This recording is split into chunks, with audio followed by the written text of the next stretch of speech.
Welcome to Pearls and Politics podcast.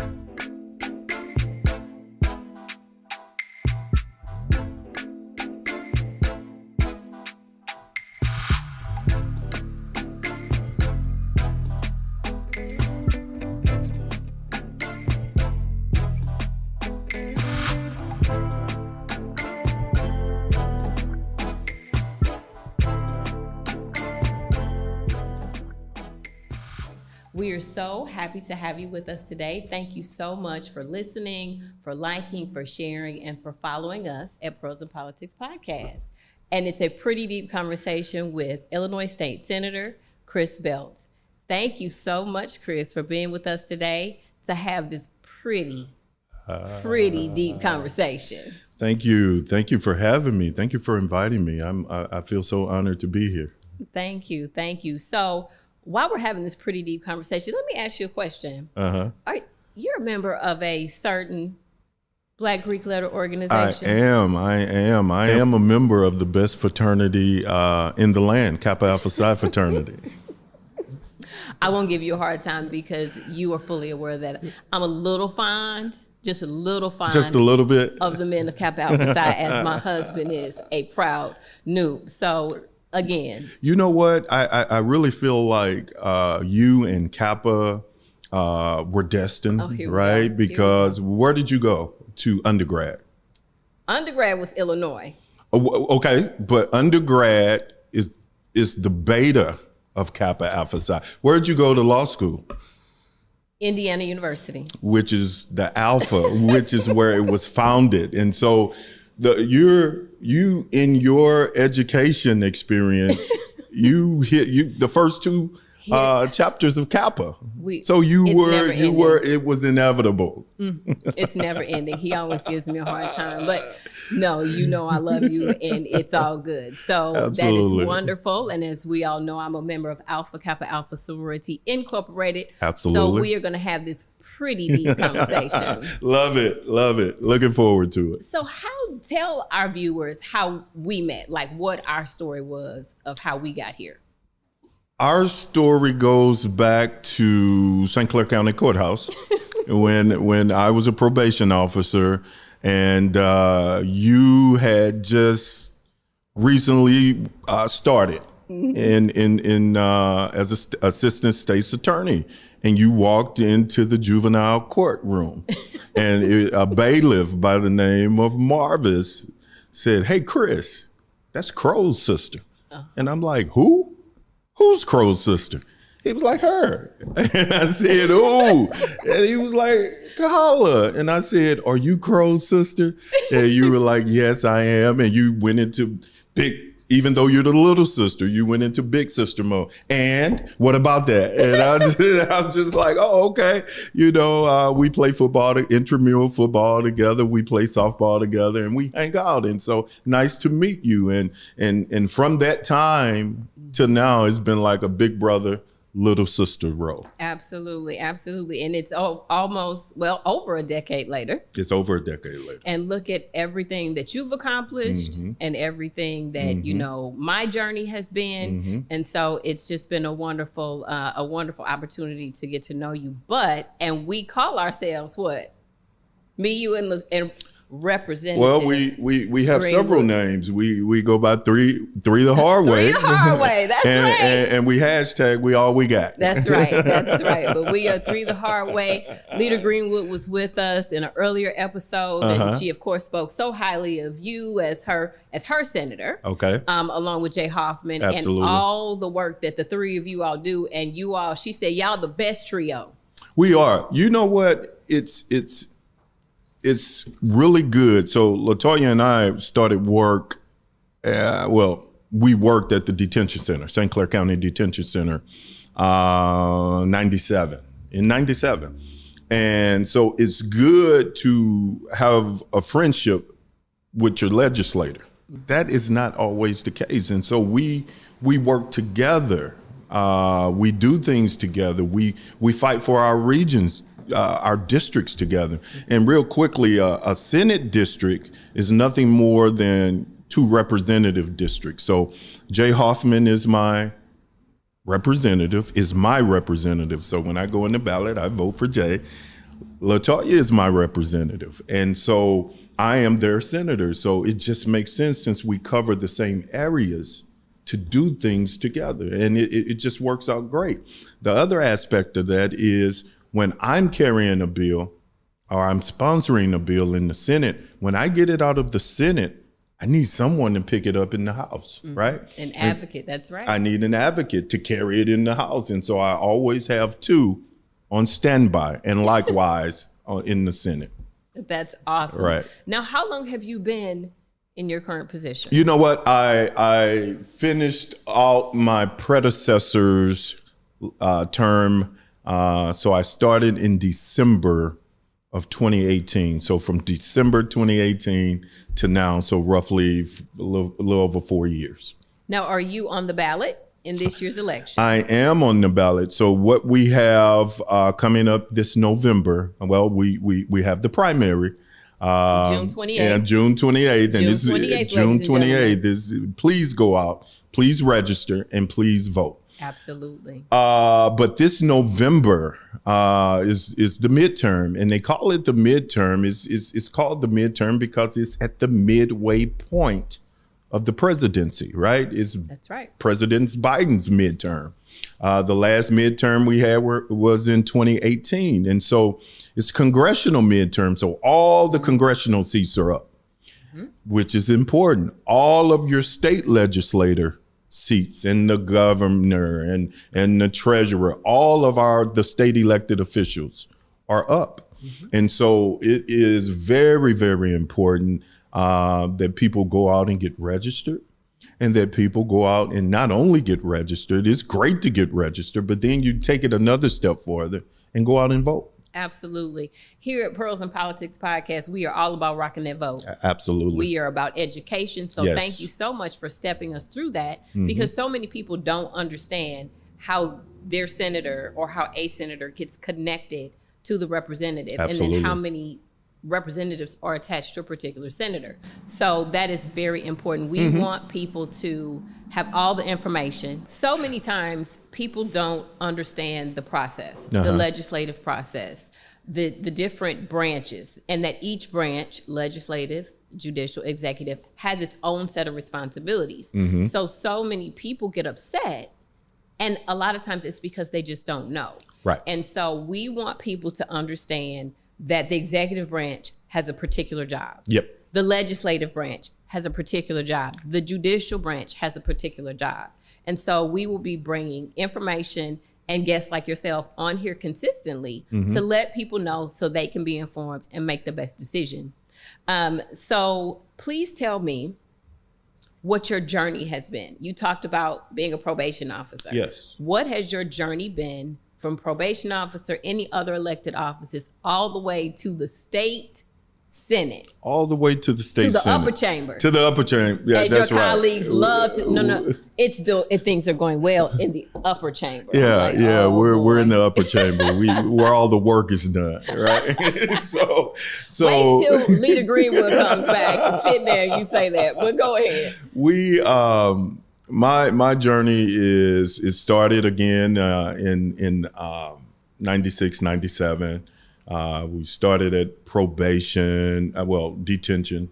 From detention, I went to probation. I did 16 years, all in all. The primary focus for me was juvenile. I spent a lot of time in juvenile. I left St. Clair County as a supervisor over the juvenile probation.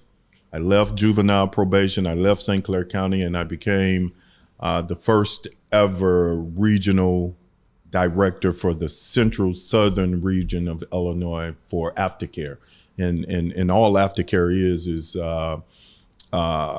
juvenile parole, right? We wanted to give it a more holistic, rehabilitative moniker than a punitive moniker. So we got rid of parole, and we said aftercare, where we really, really tried to give services to the youth and their families. And we really did a really good job of taking kids out of the Illinois youth centers, and getting them hooked up with services, getting them hooked up with GED, getting the family wrapped with services, with WRAP services, counseling services.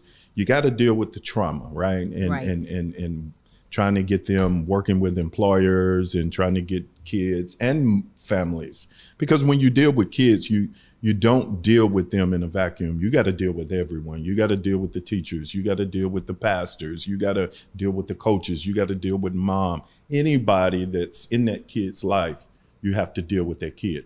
And so I did that for 2 years, or a little short of 2 years. I had everything from Peoria, South, Wow. Champaign. That's a pretty large region. It was a pretty large region, and it went through Champaign, East St. Louis, Marion. It took me all the way to the borderline of Illinois, Kentucky. Okay. So I did that for 2 years, and I was missing a lot of my son's football games at the time, because I was always dealing with those issues, and I was always in Chicago because of the position. So I left there, and just so I could see a part of him playing sports at Althoff Catholic High School.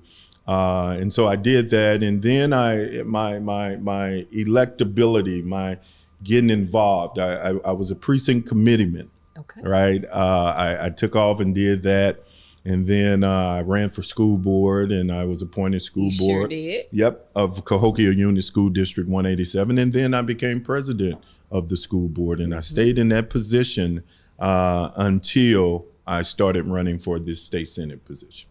Awesome.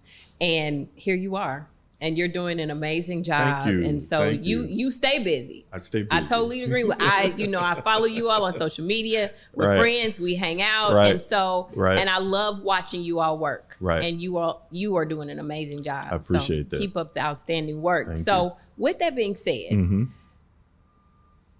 let's talk about representation. Mm-hmm. As from a senator's perspective, which is different than a rep's perspective, Mm-hmm. from a Black man's perspective, which is different from another person's perspective. Absolutely. How does representation in the Senate, does it matter? Representation in the Senate, representation in general, it absolutely matters, right? It number one, it's fair. It's the fair thing. We are in a representative democracy, which means you elect a few to represent a group, right? Exactly. And so it matters that you have people to represent the people that that comprise your district.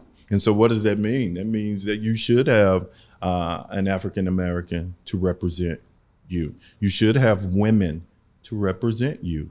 You should have people of all different sexual orientations. You should have people of different ethnicities. Whatever the pie is, you should have it should spell out in government. I believe that. My mom, when she was here, would often say that the best salad are the ones with the most color, right? And so what that really means, that. I love it. So I love you it. get the greens, you get the reds, you might have a little orange in it, you got the onion, and so, but those are the best ones, right? And it's indicative of what we're talking about now. Representation matters. You bring your experience, you bring your background to the table every time you go in and represent, or you're negotiating on a bill or something like that. So it matters, and you see that it plays out. The Illinois Senate we have 26 women. Right? That's awesome. It's 59 senators. Yeah. Right? It's 59 senators. Doing pretty good here. Absolutely. If my math serves me correct, that's 44%. And out of the 26, 24, 22 are Democrats and 4 are Republican. But it matters because I carried a period poverty bill. I carried a period, I'm familiar with that but bill. Representative Greenwood initiated the bill in the House. I carried it, as I alluded to earlier. We carry each other's bills, so I carried it in the Senate. But it's hard pressed for me to really, really say that if a woman wasn't in state legislation, it would have passed, because I don't know if a guy would have brought up a period poverty bill. I just don't know that. No. Right? No. And that's that's an important piece of helping women get off the ground, get back up, feel good about themselves, their mental, emotional health, not to mention their physical health. I mean, that bill taught me a lot about even the term of period poverty. I didn't know what that was until we started doing research on it. And so that's why it matters, because you want everybody at the table. Because there's the old saying, if you're not at the table, then you're on the menu, right? Right. Absolutely. So it matters. Absolutely. So let's talk about the Senate Black Caucus, because we've been informed that there are two. A Black Caucus in the House, a Black Caucus in the Senate, and jointly you all come together. Right. And so tell us about the Senate's Black Caucus. The Senate Black Caucus, I am the immediate past chair of the Senate Black Caucus, right? And so there's 12 members. Illinois Legislative Black Caucus, the Senate version is 12 of us. And then, to your point, you have our colleagues across the hall. They have a bigger amount. I think it's 22 of them. And together we come together as the Illinois Legislative Black Caucus. Okay. So what committees are you a part of, and which do you chair? What committees am I a part of? Can I make another reference about the Black Caucus? Absolutely. Though? The Black Caucus is like every other caucus. If you go into government, if you go into state government, there's a caucus. There's a women's caucus. Yes. There's a Latino caucus. Latino caucus. There's a Jewish caucus. There's a caucus almost for a lot of downstate caucus, which I'm a part of. And I'm part of a progressive caucus. There's a moderate caucus. And there's a moderate caucus. And so all a caucus is a group of people getting together to promote and push things in the interest of that caucus, right? Absolutely. And so and so obviously with the Black Caucus, our goal is to end systemic racism, to remove those barriers that are pervasive in our society that hinder us, and remove those things.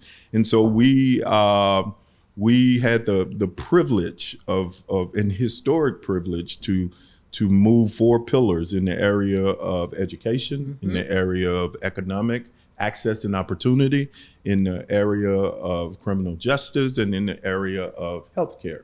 And we passed all those pieces of legislation, and it was historic, and it is designed to remove those barriers. I was honored to be the Senate the Senate's sponsor of the economic equity. And several of the things that stood out in the economic pillar is we passed a $45 billion capital bill in 2020.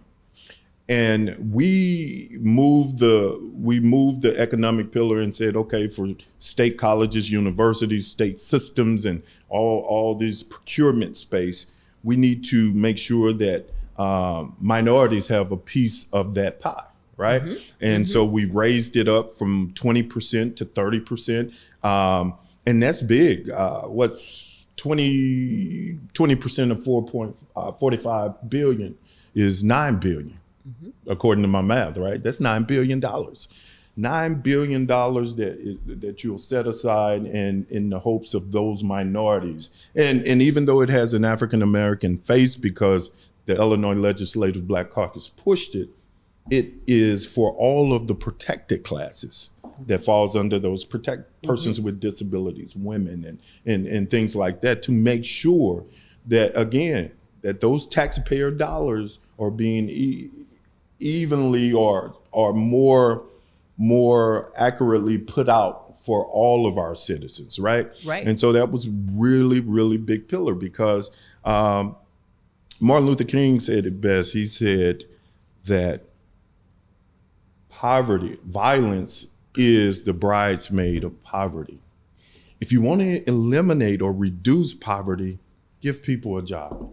Let them earn family-sustaining wages. And as you know, one of the things that we did that I'm so happy of when I first got in, we raised the minimum wage. We raised the minimum wage. Yes. Paying people $8.25 an hour was a poverty wage. You multiply that out, $8.25 times 40 times 4 times 12, it fell right under the federal poverty line. So we were paying people poverty wages, and people can't go to work and do child care. I was going to say, that daycare. Right. And do all the things that we tell them to do. Keep their license current, keep their registration Keep current. their lights on, keep their utilities on, get Wi-Fi. Buy food. Because Wi-Fi is a utility now. You absolutely have to have it, right? That's right. And so we tell people to do all these things, but and the federal is still $7.25, right? So every year in January it raises up $1 until we get to 15. And with inflation, with the way things are now, is it perfect? No, but we can never let perfect be the enemy of good when we do these type of things. It's a great start. And the great thing about the legislation and being in the General Assembly, you can always come back, right?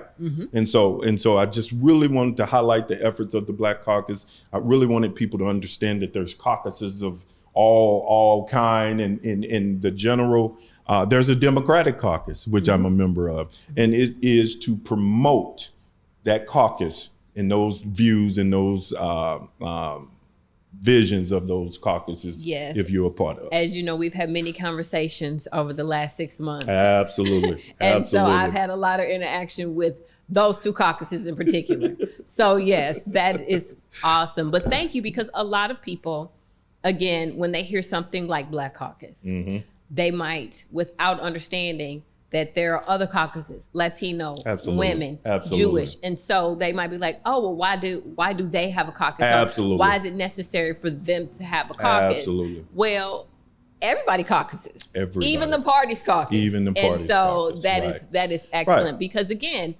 we're about information. Yes. And then people have a better understanding. Yes. And then it's because of a lack of knowledge that people perish, right? Absolutely. So we don't want that. And we so do not want that. Excellent. And I often say information is what you're providing with this forum, this platform. But when the listeners get it, don't sit on it. Information is meant to be disseminated. It's meant to be shared. So send the clip out to others so that they can see it. And because information is power.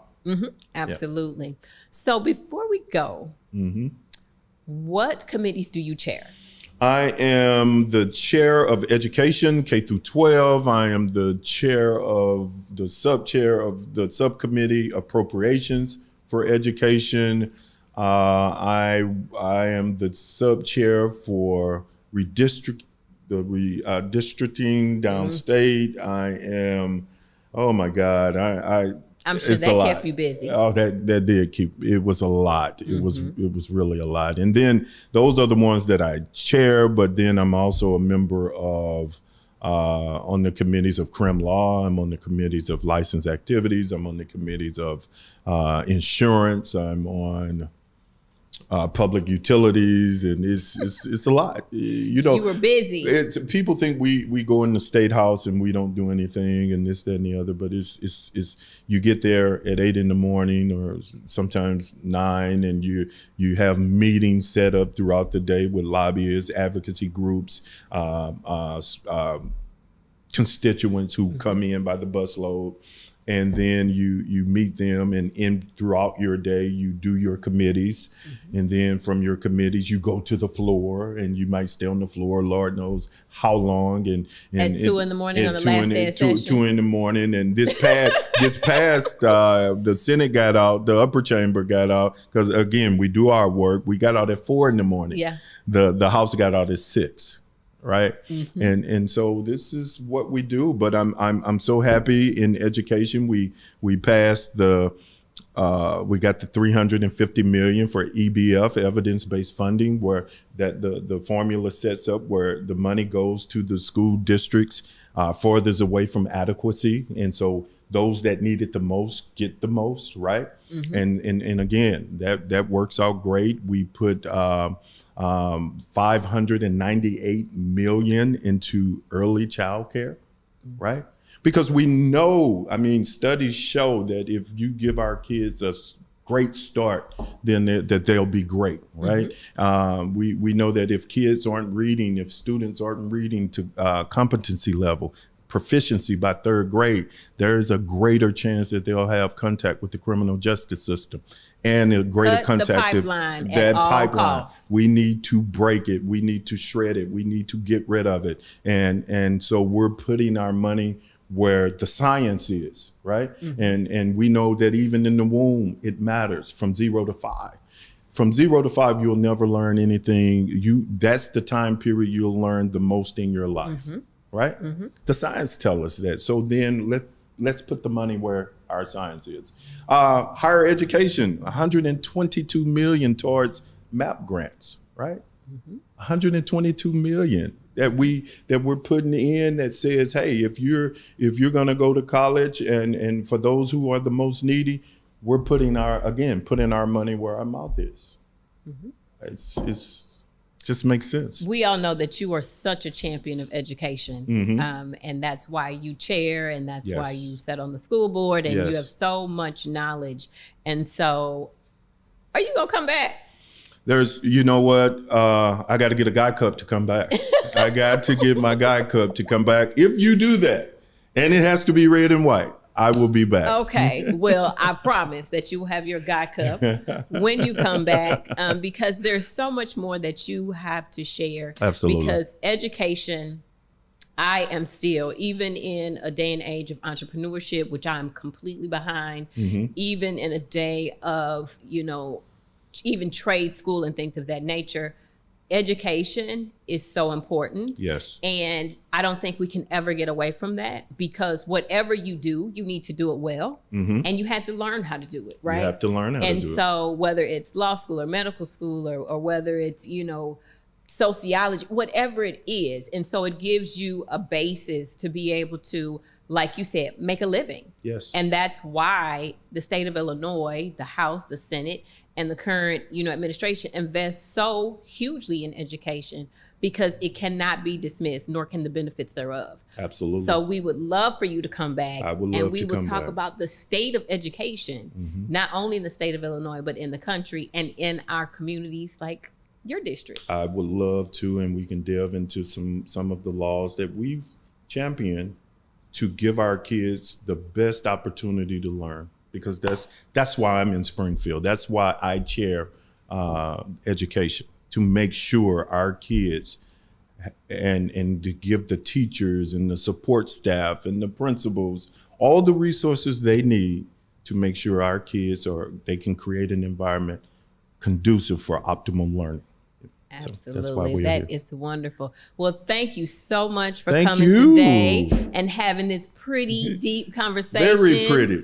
with me. And thank you so much for being my first gentleman guest on Pearls and Politics podcast. So I have to come up with a different name for my gentlemen legislators, because obviously my ladies are my political pearls. Absolutely. So that was easy, but I'm not right. going to call you a political pearl. I'm not going to do that. So thank you so much for tuning in of Pearls and Politics podcast. Thank you for all the likes, loves, the shares, and for the downloads. Please go and follow us on social media at Pearls and Politics podcast, and we will see you